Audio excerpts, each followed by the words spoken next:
Hi అండి. ఇక్కడ నేను బుడమ దోసకాయ పచ్చడి అయితే ప్రిపేర్ చేయాలనుకుంటున్నా. మొన్న తీసుకొచ్చాను, 4 వీడియోలో షేర్ చేశాను కదా, అదే పచ్చడి ఇక్కడ చూపిస్తున్నాను.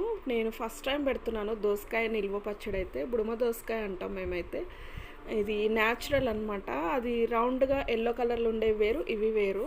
ఇవి బాగుంటాయి. ఇవి ఎక్కువ విలేజెస్లో వాడుతూ ఉంటారు. ఇక్కడ తెలిసిన వాళ్ళే వాడతారు. సిటీలలో అయితే ఏదైతే ఏముంది, కానీ పచ్చడి మాత్రం చాలా టేస్ట్ చాలా బాగుంటుంది. నేను లాంగ్ వీడియో కూడా అప్లోడ్ చేసిన క్లియర్గా చూడండి ఒకసారి. అది చూడని వాళ్ళు ఇది కూడా చూస్తారు షార్ట్ వీడియో అని చెప్పి నేను షేర్ చేస్తున్నా. ముందైతే పోపు పెట్టేసుకుంటున్నా.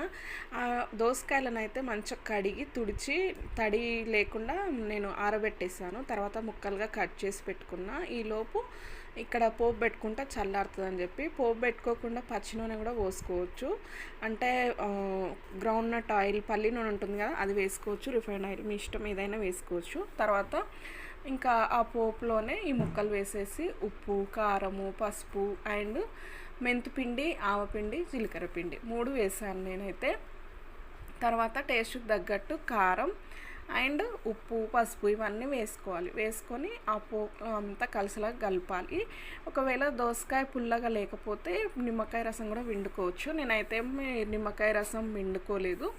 ఇంక ఇక్కడైతే కొంచెం వెల్లుల్లి రెబ్బలు పోపులో వేసాను, ఇక్కడ కూడా వేసాను. చూడండి ఎంత కలర్ఫుల్గా. సాయంత్రం వరకు ఇది కలపగానే ఆయిల్ అంతా మనకు తెలియదు అనమాట. సరిపోయింది.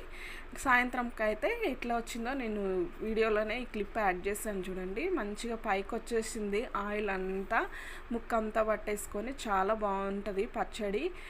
మామిడికాయ పచ్చడి ప్రాసెసే, బట్ ఇది నిల్వ పచ్చడి. ఇది దోసకాయ పచ్చడి కూడా పుల్లగా టేస్ట్ సూపర్ ఉంటుంది. ట్రై చేయండి ఒకసారి, మీకు నచ్చితే. కానీ చూడండి ఎంత ఆయిల్ పైకి వచ్చిందో, సూపర్ ఉంటుంది ఇట్లా.